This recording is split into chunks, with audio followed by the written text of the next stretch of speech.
So it's a warm welcome from a distance to Dr. Tova Ganzel, who's joining us. And when please God you do at some stage come to London, you'll find out where in Edgware we are and where Edgware is in relation to the rest of London, as it is a heavily populated Jewish area, but it's to the south of Boreham Wood, which is probably a growing area. We're more of an established area than they are, so not going to make a comment on that. But Dr. Ganzel is the director, I still believe, still director of the Midrasha Bar-Ilan University, one of the first trained Yotzat Halacha, women's halachic advisors, really a trailblazer in that area. And we're very grateful for all the work you've done there. PhD from Bar-Ilan in Tanakh, I believe, which is very much the area we're talking about, and has been involved in speaking around the world for Mizrahi and various other organizations. My personal connection, I believe, with Dr. Ganzel is I tend to, I have an interest in Nevi'im, and I believe I'm correct in saying that you've written a sefer on Yechezkel, which I have on my bookshelf, which I actually, that has not been stashed away with the building work. I can still access that one.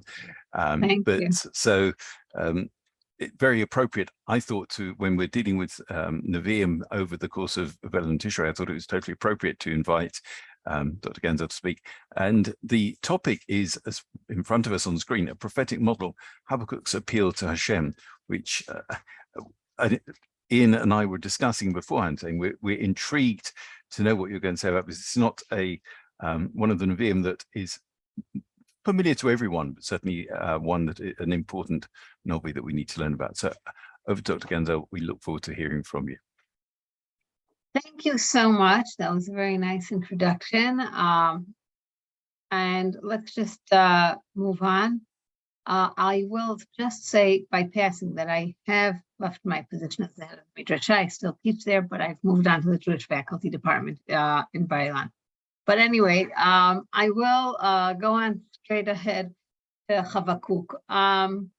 When I come into a class, I usually ask how many people have read Habakkuk in the past. You know, we have something about this prophetic literature, which is that if something doesn't hit a haftarah and doesn't belong to Nevi'im Rishonim, then statistically, I would say across the board, 99% of the people I ask if they've reached this chapter haven't seen it, which is part of why in recent years I actually do my best to teach more of these I would say, maybe I should say, looked over passages in the prophetic literature, which I find extremely, extremely significant for my belief as a Jewish Jew, and even for my prayers, for my davening, for my daily communication with HaKadosh Baruch Hu, if I can say it that way. So I was excited about the general topic that the rabbi sent me, and I thought that Habakkuk would be an excellent example, and this would be a good excuse to delve into this. Basically, 3-chapter prophet, which I think is extremely significant. So let's look at it. What we'll do today is actually divided the time we have together to 2 sections. I'll briefly run through the 3 chapters of the prophet with you. You have them all here in front of you. And we will try to look at it together to see what's so unique about this message. And then we'll look a little bit about where Chazal took, what the rabbinic literature took, and the way it framed these unique prophetic messages. And finally, maybe try to say one word of why I feel that this is a prophetic model for how to appeal to Kadosh Baruch Hu. So the first stage is really looking at the chapter, and we don't know anything about the prophet Habakkuk. Ibn Ezra says it, I think, in the most explicit manner, "Hanavi hazeh lo yadanu doro velo mishpachto." This specific prophet, we don't know which generation he is, and we also don't know who his family is. Now, we know a little bit about his generation, not because it's mentioned within the text directly, but we can see it indirectly in a minute.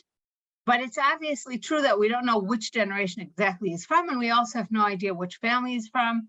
The Medrash tries to connect him to Elisha, the prophet Elisha, and the baby that he had prophesied a woman would have, but there's no really hint to it within the text. What do we know about Habakkuk? We know that he has a very direct, clear, sincere correspondence with Hashem. And the correspondence basically comes up right away as we open it. Hamasa shel chazah Habakkuk hanavi. So Masa is always used in the prophetic literature to say that maybe it's not exactly on the same level of nevuah. Rambam goes into it in depth. Maybe we should see when someone says chizayon, nevuah, Masa. The Malbim goes into it. Does this mean different meanings? But for us, I'll just say this is Hanavi. We know about him. He's a prophet, and this is a prophecy. And his prophet's message starts like this. Ad ana Hashem shivati velo tishma. Elzak elecha chamas velo toshia. How long, HaKadosh Baruch Hu, will I be crying to you and you won't be listening to me? How long will I tell you that something here is going wrong? There's violence in the world, and you're not doing anything to save me.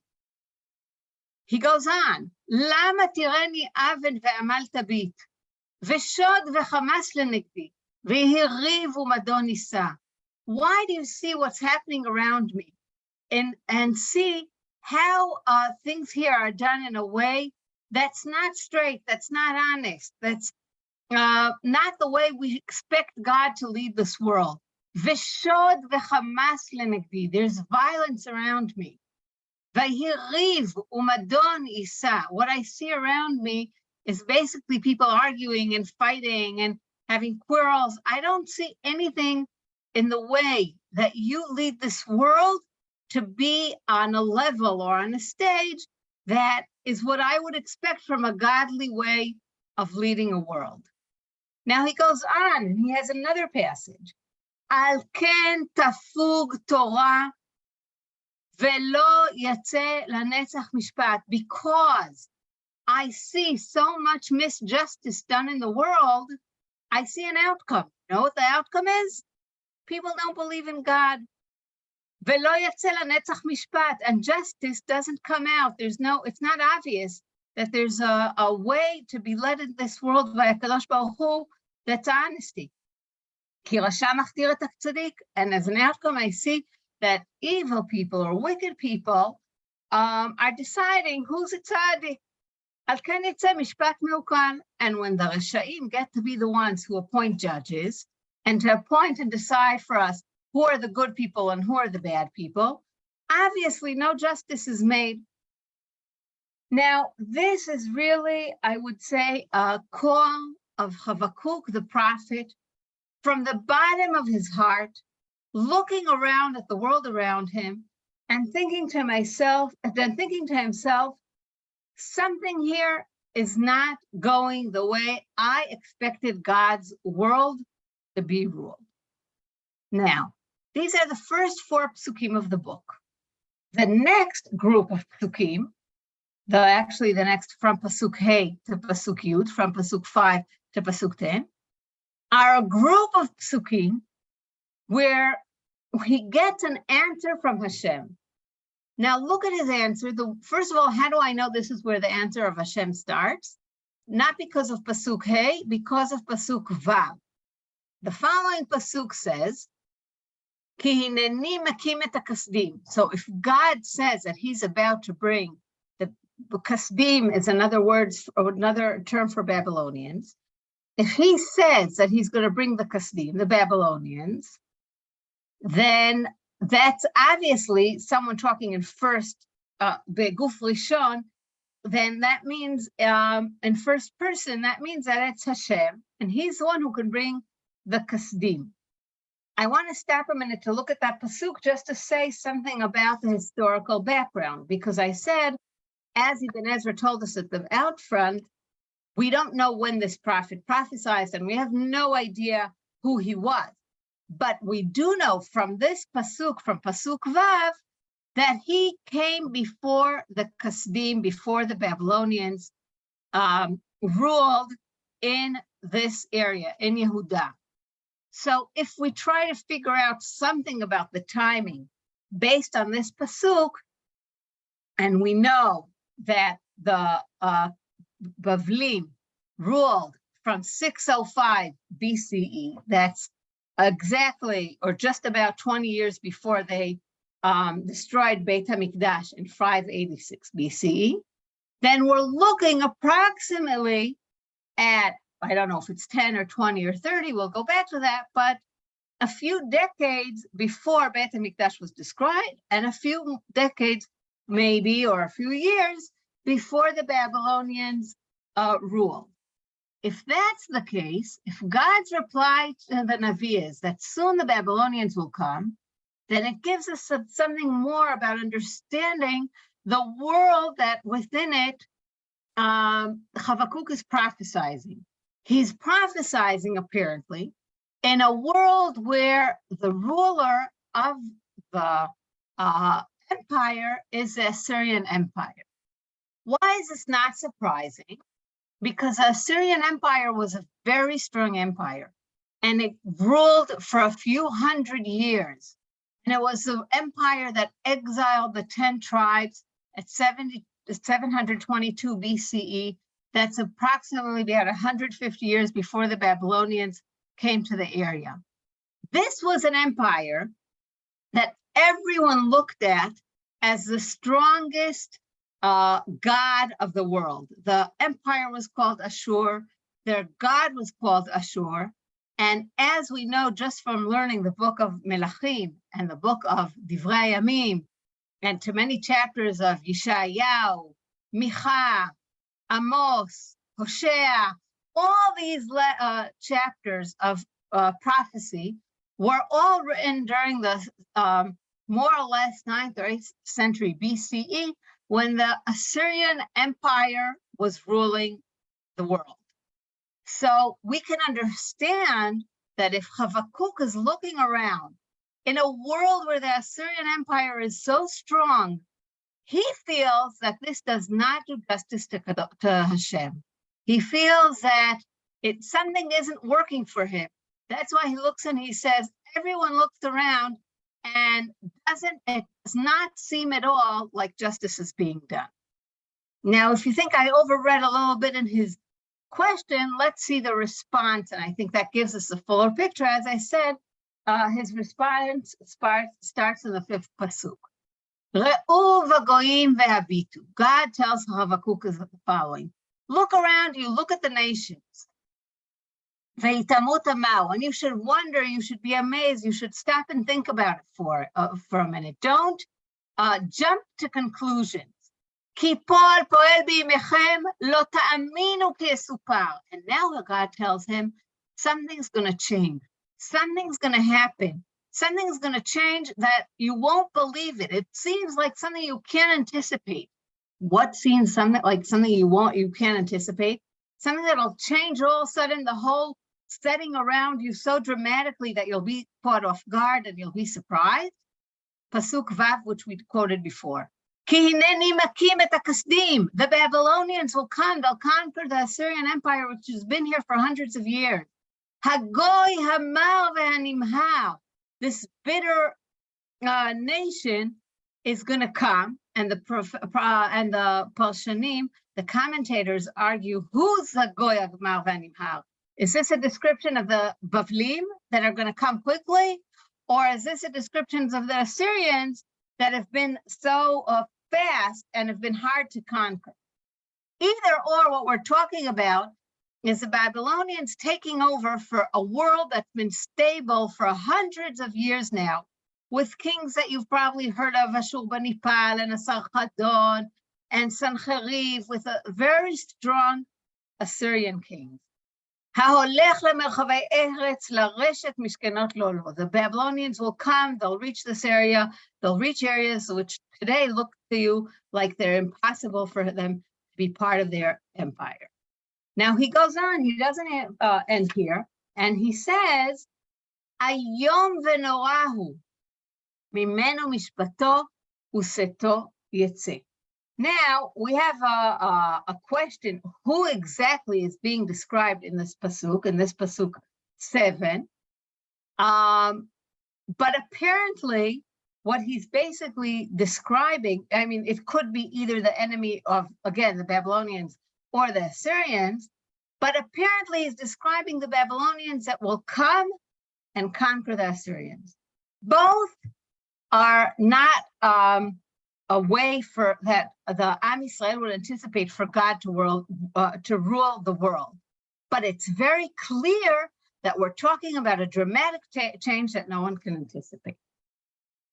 Now, I allowed myself in this handout to skip a whole bunch of psukim. If we'll have time, I'll say about them a few more words later.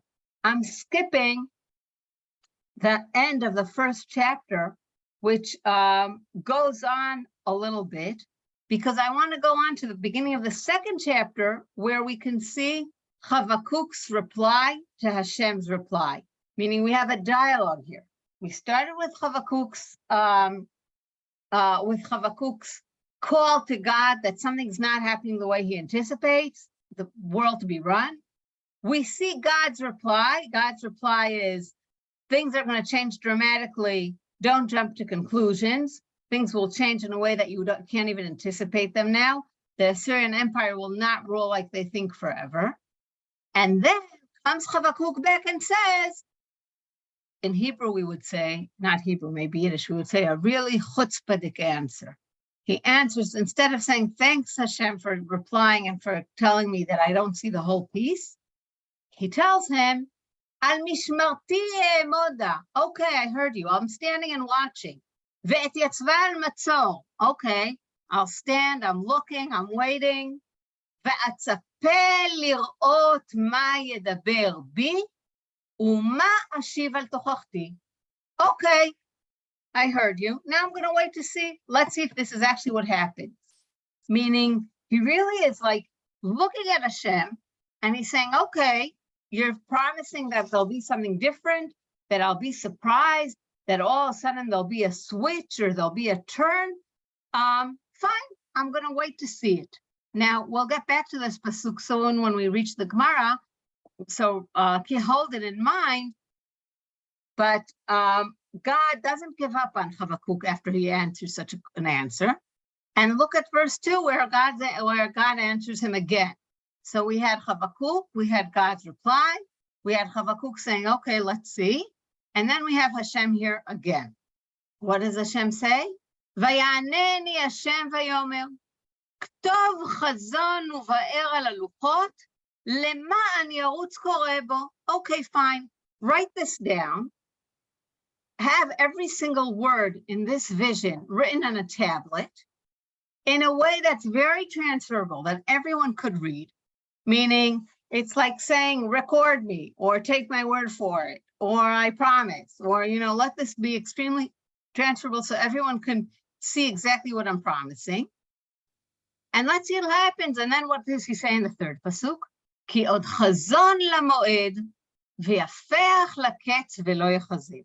Because you will see, there will be another vision appointed at the time that I tell you, and the end or the recognition of a change will actually end up coming.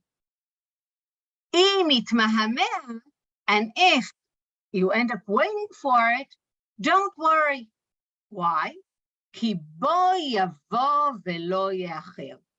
Eventually, my promise will actually be there.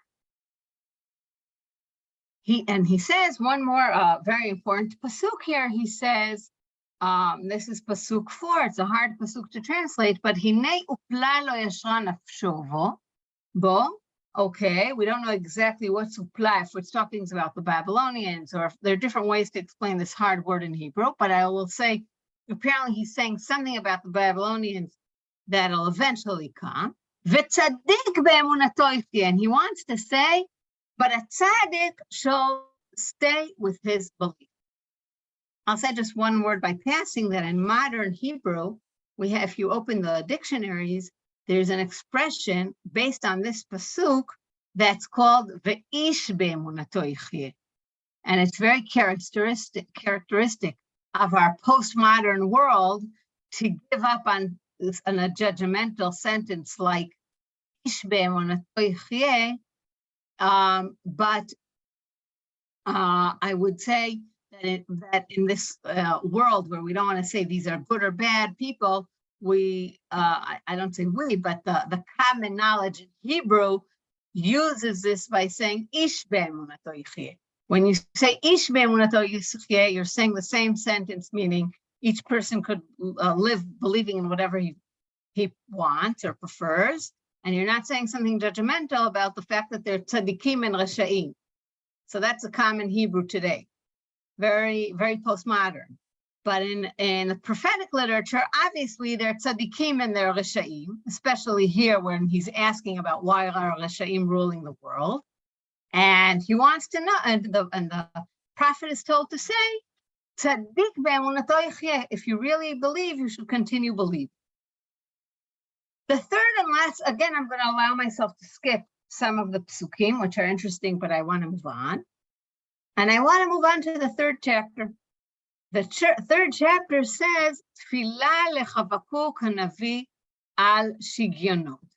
And this is an amazing change or turning point, because we're basically moving from two chapters that were stated within a specific historical context, describing a dialogue between Hashem and Habakkuk, where it's hard exactly to put all pieces together, but the clear parts I gave or the basic structure is what we went through. Habakkuk, Hashem's response, Habakkuk responds again, Hashem responds again. And all of a sudden we have a third chapter that's totally different of nature, to the extent that the biblical scholars debate if this was actually one book. What does this chapter say? Tfilah leChavakuk hanavi al shigyonot. This prophet, only 3 chapters in this book, moves from the dialogue within the historical context that has an answer that has to do with the Babylonians coming, to a personal praying of Habakkuk to Hashem. And I just brought here the first pasuk, but it's a longer prayer, but it's a totally different style as far as the Hebrew style of the chapter. We're moving from a historical prophecy to really something that sounds more like a chapter of Tehillim. And you can see the first pasuk, Hashem, shamati shimecha, יראתי השם פועלך בקרב שנים חייהו, בקרב שנים תודיע, ברוגז רחם תזכור. What is this pasuk? The first one of his prayer. Please, Hashem, remember that I fear from you. יראתי Hashem, I fear from you. Okay? Or some people divide the pasuk, Hashem, like the Ta'amim, שמעתי שמך יראתי, Hashem pa'alcha bekerev shanim chayeu. So if we divide it that way, he's saying again, Hashem, I heard you, I fear from you. Hashem, again, I've heard from you about you for so many years, or in all these different contexts. Bekerev shanim todia, for over so many decades, and he wants this to come across. Todia, be known. Berogez, when you're angry, may be angry at me, may be angry at us, may be angry at the nation, may be angry at the Syrian Empire, may be angry at someone else. But whenever you're angry, Rachem Tizkor. We say different versions of this in the davening of Yamim Noraim, where we ask HaKadosh Baruch Hu, even when we deserve to be looked at with an anger because of our deeds, he should please have mercy on us. So this third chapter, which, as I said before, is really part of a longer debate of what the connection is between the first and second chapters to the third chapter, I think has to do a lot with understanding that Habakkuk is not only a prophet that has a strong dialogue, harsh dialogue with Hashem, but also is humble enough to hold on to two things simultaneously. On the one hand, to this very harsh dialogue. I kind of feel like he's standing up straight when he has this conversation with Hashem. And on the other hand, to this minute where he's like bending down, where he's totally bowing down in front of Hashem, where he's lowering himself, where he's really praying and asking for Hashem for mercy. So these are two sides of Habakkuk. The rest of Habakkuk, verse to verses, you can also see, but that's the framework, and I do want to move on to the Medrash and then to the Gemara to see what did they do looking at Habakkuk's personality. Just before I move on, if there's any quick question that has to do with the 3 chapters of Habakkuk, then I'll be glad to answer. Okay, so I'll move on. I think that everyone's with me and I can move on. Okay. The Medrash and Midrash Tanchuma gives a very famous Medrash, and I want to point out to the use of Habakkuk within the Medrash, and you can see it here in Hebrew and in English. Amar Rabbi Yochanan, 4 מפתחות שמורים בידי הקדוש ברוך הוא. 4 מפתחות, 4 keys, Hashem did not give to mankind. And he didn't give them to anyone. ואלו הן, מפתח של גשמים, the key to rain, מפתח של כלכלה, the key to having a parnasa, כלכלה, here I see it's translated sustenance, מפתח של קברות, the key to graves, which is basically when someone dies, ומפתח של עקרות, and a key for women who do not have children. But even though these are 4 issues that are only given to Hashem, in times of need, unique times, in some very unique times, these keys were given to people. So Maftech Shel Gshamim he gave to Eliyahu. You know, there's a famous quote in Eliyahu where he says when he shows up in Melachim Aleph Yud Zayin, Chai Hashem im yashanim eletal u'mutar lefi dvari. All of a sudden he takes the key from God and he says, I will save the thing. And Noach decides again what food will be saved. And Yechezkel says that there'll be Tchiyat HaMeitim, and he gives it a time even though it's up to God. And a karut, woman's having children, we can see through Elisha. Okay, so this is to frame what we'll see next, because the next Gemara has connection on the one side to Habakkuk and on the other side to this Medrash. So the Gemara in the Talmud Bavli, Daf Kaf Gimel Amud Aleph, says as follows: Pa'am achat yatsa rov Adar velo yardu gshami. Once most of Adar passed, so we already know it's more or less the end of the winter. It's going to be Pesach soon. Velo yardu gshami, and no rain. There was no rain. Now I want to remember that rain was not something that people were supposed to control. It's supposed to be a direct relationship between Hashem and us. It symbols our relationship with Hashem. It goes on to the second temple. At Chagai, we see a lot of this conversation about whether there is rain or isn't rain, why is there a draft, and how do we understand there's a draft if Hashem's with us. And it's true until today. Shalchu lechoni HaMe'agel. They sent to Choni HaMe'agel, and they told him, Choni, you pray for rain. Hitpalel v'yardu gshamim. Hitpalel, he prayed, v'lo yardu gshamim. So no, it didn't help. He made a circle around himself, and now I want us to notice this quote. That's many times the famous Gemara, but sometimes this verse is not looked at in its context in Habakkuk. What does he say? He says, he made a circle like he was suggested. He stood inside it.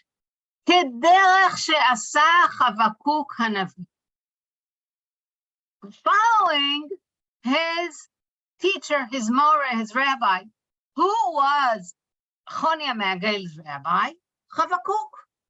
Where did he learn he could stand in a circle and not budge and wait for rain? From Habakkuk.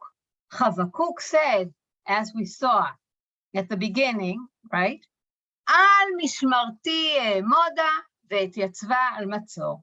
He said specifically, I am waiting here to see when or how is Hashem going to make a change in the world? And until that happens, I'm not going to budge.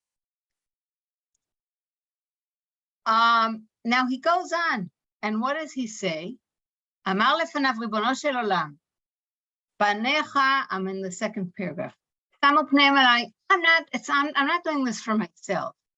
I'm doing this because I was requested to by your children, by Am Yisrael. שאני כבן בית לפניך, נשבע אני בשמך הגדול שאני זז מכאן עד שתרחם פניך. They asked me because they know that I feel at home talking to you. And I'm not going to budge from this circle that I circled until there's rain. Now is the big question of how we should look at Habakkuk. Should we look at what Habakkuk made as, I would say, a golden standard for some of his Talmidim, like Honi, as a legitimate way to correspond with God? Or should we look at this Gemara in a way that's much more critical of what Habakkuk allows himself and later Honi allows himself in the dialogue with Hashem? Now I'll start with a spoiler. The Gemara is ambivalent.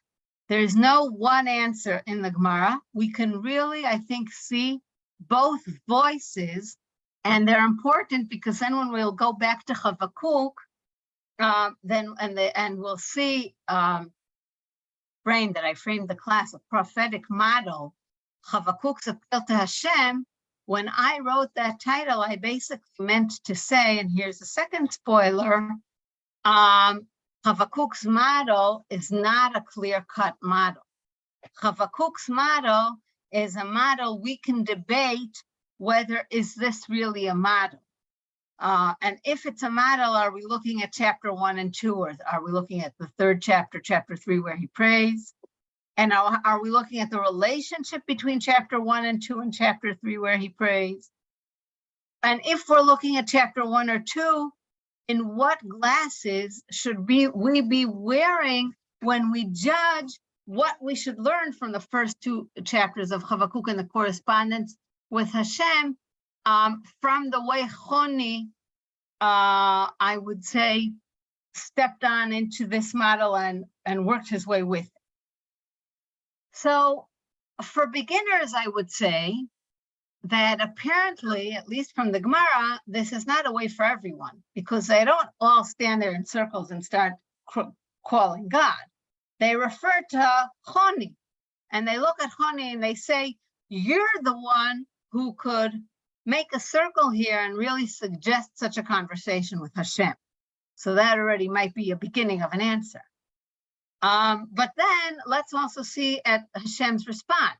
He said, Amar lefanam, I'm not going to move until rain comes. I stopped here.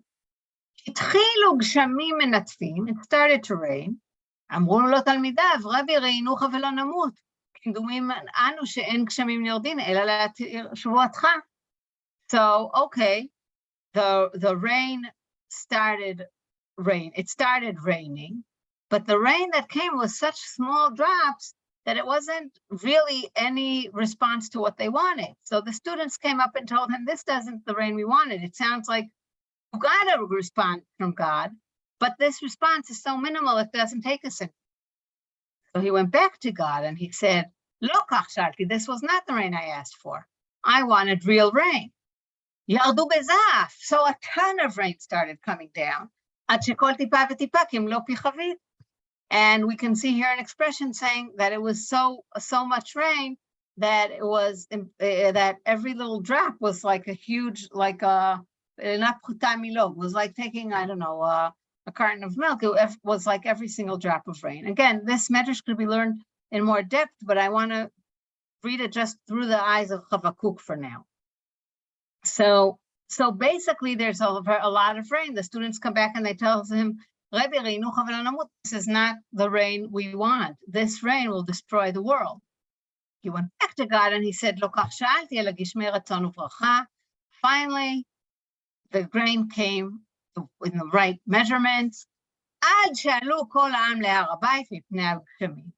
So finally, the rain came in the right way, in a standard manner, but there was so much that they had to go. It sounds very nice, right? That they all went to Har HaBayit Mipnei Gshemim, but it's really saying that they went to the highest place because there started to be so much rain. It started coming into their houses that they had to go to the Temple Mount where it was a little higher, meaning enough.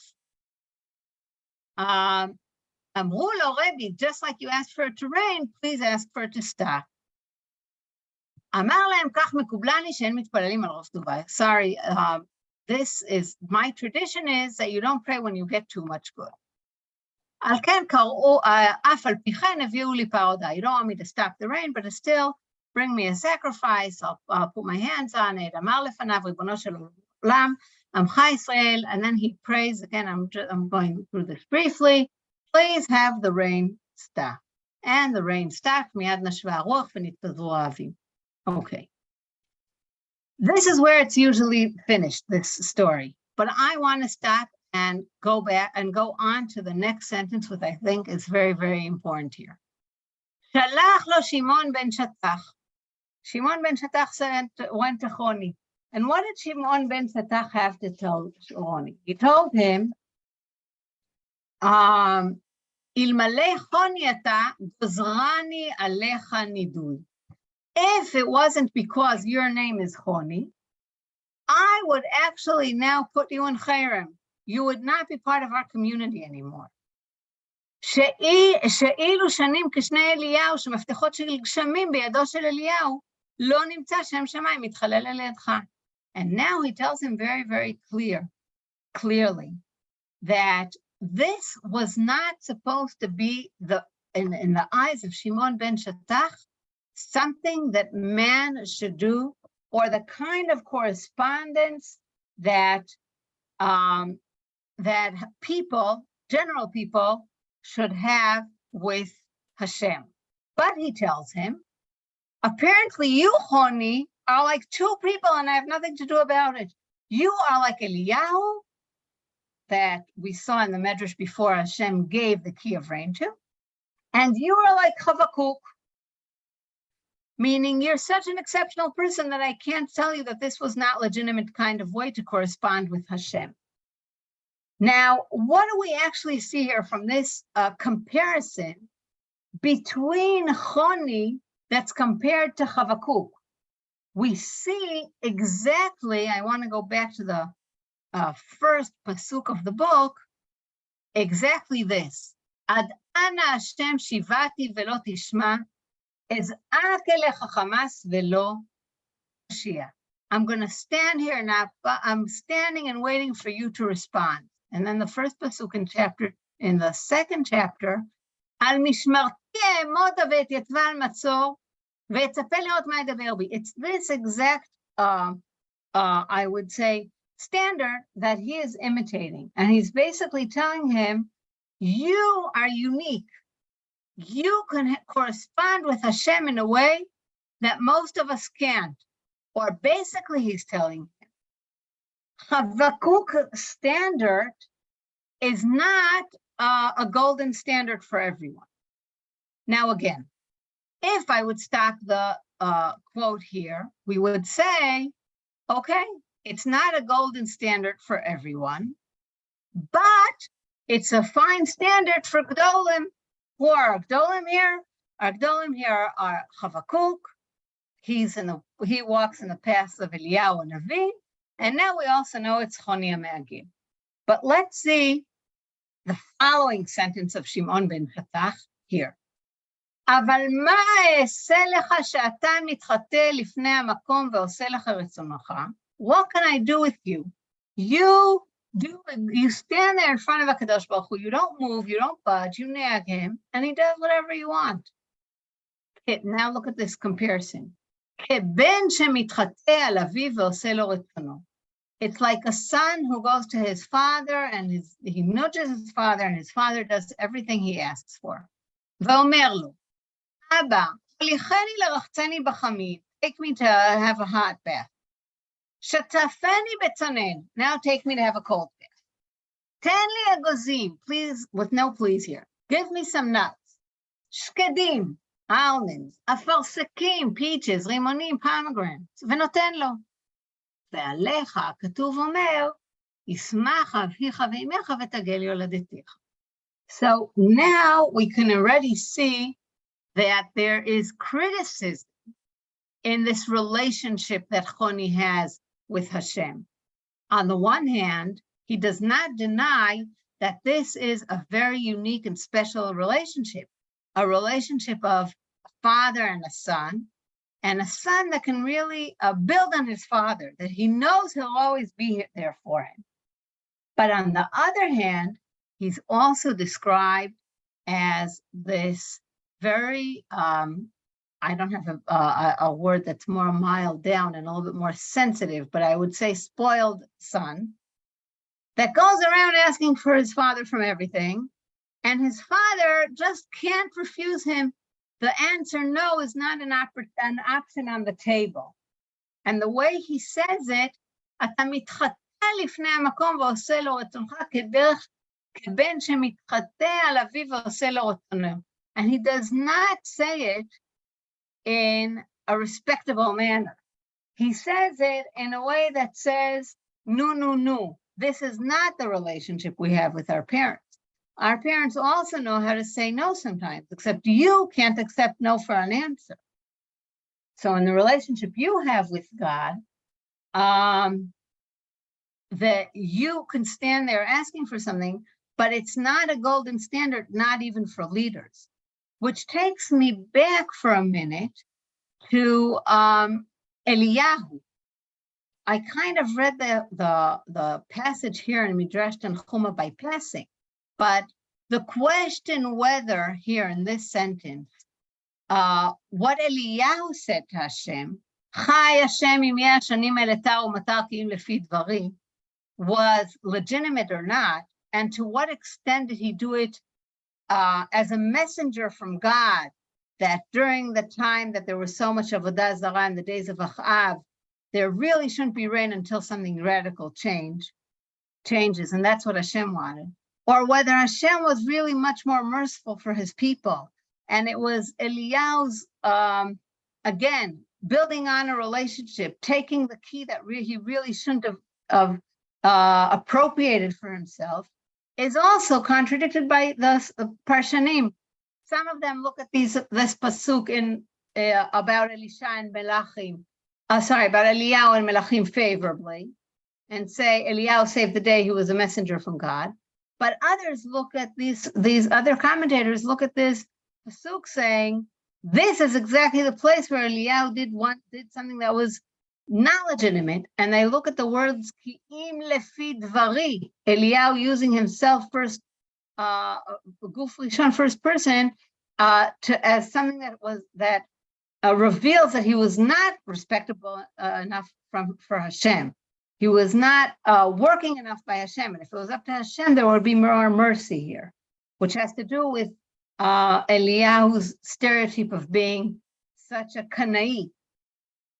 But I want to go back to Habakkuk, and I want to say why I chose this book, and why, again, I'm going back to the topic, a prophetic model, Habakkuk revealed to Hashem. I think that the reason Habakkuk is really Choni's teacher, his moro v'rabo, hamuvhak, I would even say, is because the relationship between the first two chapters in Habakkuk and the third chapter in Habakkuk. And I'll even say that maybe Shimon ben Shattach reacted to Choni's working in the way of the first two chapters of Habakkuk, especially to this verse, Al mishmarti e'emod ve'etyetzva al masor, I'm not going to budge until I get a response. But really, if you look at also the complementary chapter, in Habakkuk chapter 3, then you realize that Habakkuk had two sides to the way he was relating to Hashem. We don't only have Habakkuk 1 and 2. We also have Habakkuk 3, which means on the one hand, we have these minutes with our conversation with Hashem that we kind of feel like, where's Hashem? How could such evil happen in the world? How could things be ruled in a way that doesn't exhibit Hashem's presence? Definitely not to all nations or to all people. How could there be so much misdoing? How could so many Reshaim be ruling Tzaddikim?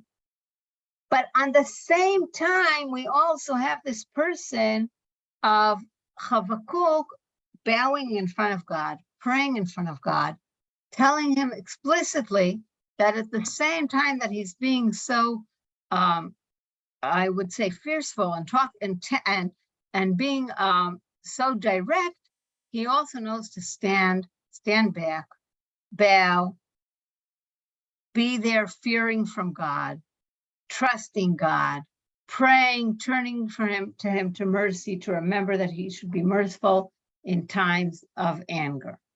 So I think that maybe if I go back to the title and we're looking at the prophetic model, when I ask myself, what should we learn from the book of Habakkuk, and then later from the Medrash and Tanchuma, and then later from the way the Gemara has it in this dialogue, especially with Shimon ben Shattach's ending, I would say that we have to never read Habakkuk 1 and 2 and then stop there. That does not do justice to the prophetic message in Habakkuk or to his appeal of Hashem. And I want to say that the fact that some of the commentators, especially modern critics, think that the third chapter of Habakkuk is totally separate from the first two chapters is because they don't understand that a relationship of one person with Hashem at the same time, simultaneously, can have two different voices, and they don't contradict. On the contrary, they actually put together, to my mind, in many ways resemble our prayings in Rosh Hashanah and also in Yom Kippur. I'll start with the third chapter. Our davening is like our Gilsa Diankuta. We come to our davening with the tefillot, with the Prakim and Tehillim, almost like mumbling them, knowing them by heart, whether we're noticing when we can, then we notice what we're saying. When we don't, I pass through the David Hashem Ori V'ishi, I'm not even, or Aleinu L'Shabech, I'm not even sure what I said there sometimes. It's like, and then I'm out. But that Gilsa Diankuta, that mumbling is extremely significant because it's the minute where you basically are bowing down to Hashem and you're saying, no matter what I really say when I'm standing there making my cheshbon, when I'm counting my pros and cons to how my year happened or to how I was treated, I do it after I'll say it this way, after I understand that my basic mindset is a prayer to God and my obligation to God. Now, having that said, having chapter 3 in mind, we can go back and say, okay, if you're holding on to chapter 3 of Habakkuk, then you can also go back to and own a dialogue with Hashem that's direct. I would even say may sound offensive to Shimon ben Shattach or to some of the people around Choni, maybe even not appropriate, and it maybe really is not appropriate if it stands on its own. But when it comes together with chapter 3, then what it represents is honesty. And why in Habakkuk is this so significant? Because honestly, now I'm going back to the historical reality, a world where the Assyrian Empire is ruling for hundreds of years, and God's not being recognized, and things are just going from bad to worse, does not seem like a world that, and this is the days of Beit Rishon, right? These are like, we still have a Beit Mikdash standing. These do not look or resemble at all like what has been expected from Hashem's ruling in the world. And bypassing what he sees is also not a way to worship God. So what we are getting in chapter 1 and 2 is an honest, clear, fair correspondence, direct, of what Habakkuk feels when he looks at the world around him and says it extremely directly to Hashem.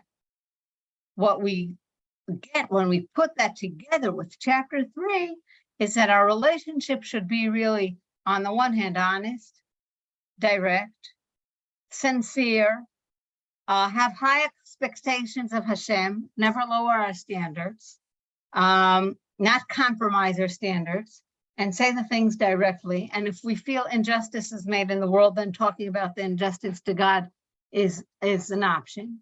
But at the same time, we have to remember chapter 3, where there's a prayer that we bow down to in front of Hashem.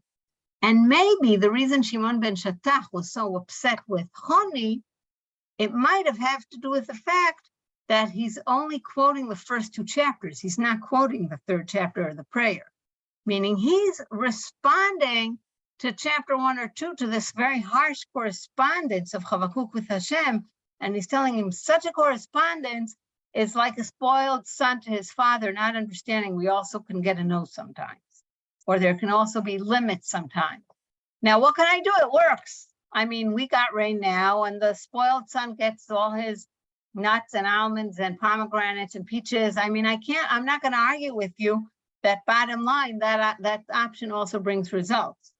I'm just telling you, it's not the way I think the world should be run.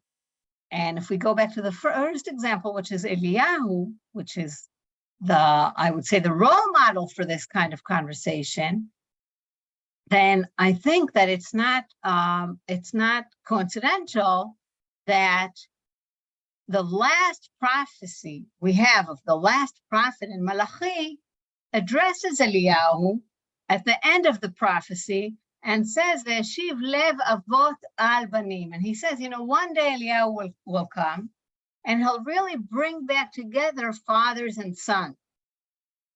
It even finishes in a very harsh way. Peni ketit haaretz cherim. So I'm going to put away those last 3 words because that's for Shiur and Malachi. But I'll say that it tells us in a significant manner that there's something about Eliyahu's relationship in the Book of Kings and the Book of Melachim that needed to be resolved and was resolved by the Book of Malachi many years later. And that may demonstrate that the relationship of suggesting just taking the key to reign and owning it by Eliyahu was something that had to be transformed or meddled down or reinterpreted. And that's what Malachi does for us before we basically end the prophetic literature in the Tanakh. So basically what we're looking at is a model that can be read in different ways. And I would say some kind of suggestion for bringing ourselves in the prayers of Yamim Noraim in more than one voice. So that's Habakkuk, that's his appeal to Hashem, at least the way I interpret it. And I'll be glad to answer any questions. Yeah, thank you very much. Ian. The question I have is that we know that the prophets were all different, and they approached their prophecy, their ability to prophesize in a different way. We can't emulate it now, so we don't know. We don't know how they looked ahead or whatever. Could it be told that by drawing the circle and standing in it and praying for rain was more like necromancy than prophecy? I have to ask what's a necromancy? Like magic. Oh, I told you I was Israeli born in Israel. I don't know every single English or American word. That's a very big question that I have to say was addressed in many ways, which is what is the what is the human part of prophetic literature? In Hebrew, I would call it the relationship between the Navi and his Nivu'ah, Ben HaNavi v'Nivu'ato. And it's not a question I can answer now, but I could say in a general, maybe way of thinking is that prophecies, obviously, and Chazal say it across the board, have their own personalities, and they don't all prophesize in the same words or terminology, or even using the same examples or the same symbols. But the prophetic message is given from Hashem. So there is something on the line between the prophetic message from Hashem to a prophet's personality that comes across somewhere along the road. Now, where to draw the borderline is a much bigger question. I think it has to be answered really on a verse-by-verse level. And for Habakkuk himself, I think there's more than one way to read these specific chapters. I'll even say more than that, even where to end each part of the correspondence, which I didn't bring here because we only have time, so we have some time limitations, can also be controversial, meaning where do we put the Habakkuk's words ending and where do we put Hashem's words starting? Okay, all right. It Sorry. doesn't explain about it doesn't explain about move. the circle. It still doesn't explain The why couldn't he have approached the circle is not, yeah. HaKadosh Baruch Hu? Why couldn't he have approached HaKadosh Baruch Hu in a way that didn't involve something physical? A circle. All prophets use physical things, but I'll just notice that in Habakkuk himself, there's not a specific circle. It just says Al Mishmalti Emoda. The person who makes a circle is Choni. Okay, all right, Choni. All right. Okay. Which actually just goes a little bit further from where Habakkuk went himself. So Habakkuk had the general thing and he sort of went more specific. There was a question that came in during this year from someone who said that they can't have a microphone working at the moment.